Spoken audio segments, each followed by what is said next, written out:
Amyuka akulira University y'e Makerere Professor Barnabas Nawangwe ng'ali wamu n'abatwala University bakedde kwevumba akafuba akatakiriziddwamu bannamawulire n'abakulembeze b'abayizi okulaba nga bakkaanya ku nsonga ezabaviirako okwekalakaasa. Akafubo kano katutte essaawa essibwamu 4 era obwedde ebyokwerinda binywezeddwa ku University nga ne kabangaliza poliisi zirabiddwako nga zirawuna.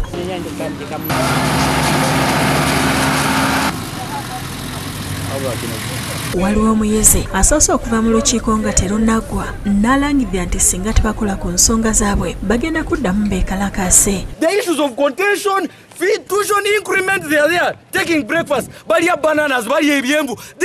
They are not discussing issues. They are pressing issues. They are bringing in internet connection. They are pressing issues like fees increment. We cannot allow this policies to pass. Ngali wamu ne banne bazemu okwekalakasa ne balumba main building nga bwe bayimba ennyimba ezivumirira ebikolwa bye bataagala omuli okwongeza ebisale ku koosi ezimu okujja okusoma kw'oregula okukabasanya abayizi ab'obuwala okujjawo emmere n'ebirala.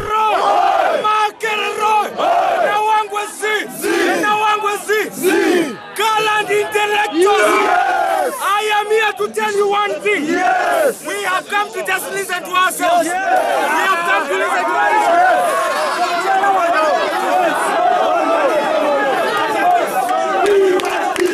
We want peace. We want peace. We want peace.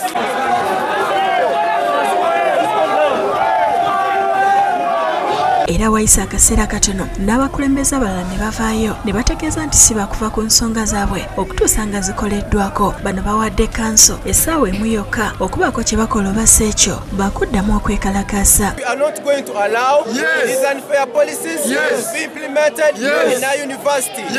We've given the Vice Chancellor, who is a senior member of the council, together with other senior colleagues from the management, strictly 1 hour, can consult the university council.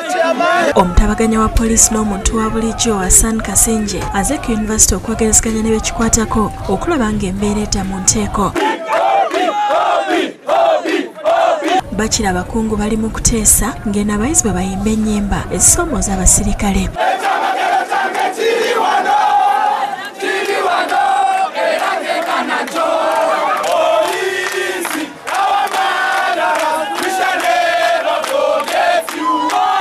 Zibadde zikunuukiriza okwera ssaawa 10 abakulembeze b'abayizi nga bakulemberwa Guild President Papa Were ne balaga bannamawulire ekiwandiiko ekivudde ewa Amyuka akulira University Professor Nawangwe nga kiraga ng'ensonga zaabwe ezisinga bwe zikoleddwako.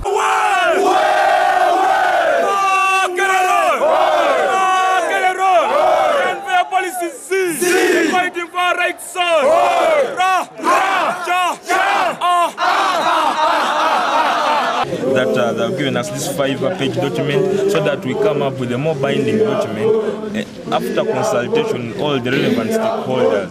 And I believe this should be a learning experience in the administration. This university is not run by one person only. Kati bagamba bataddewo akakiiko k'abantu 5 okulondoola ebituukiddwako okulaba nga bissibwa mu nkola nga n'abayizi bonna abakwatiddwa bateereddwa. That we have constituted a committee as the House to make sure that they use this document as a benchmark. Papa Were alangiridde nga bwe bayimiriza okwekalakaasa kuno okumaze ennaku 2. Condemn the manner in which the police and professionally has been handling the students. True. And we have demanded an apology from them, and we are still waiting for a written document. And I've also requested that they command their officers to leave the university premises as soon as possible. Abayizi okuva ku lunaku olwa Monday wiiki eno batandika okwekalakaasa nga bawakanya okubongeza ebisale okujja okusoma ku regular n'ebirala. Poliisi ezeeyeezooba nabo omuli okubakubamu omukka okubalagala n'amasasi. Godfrey Katongole ne Joseph Ssettimba bakusakidde eggulire lino ku Lwabukedde TV.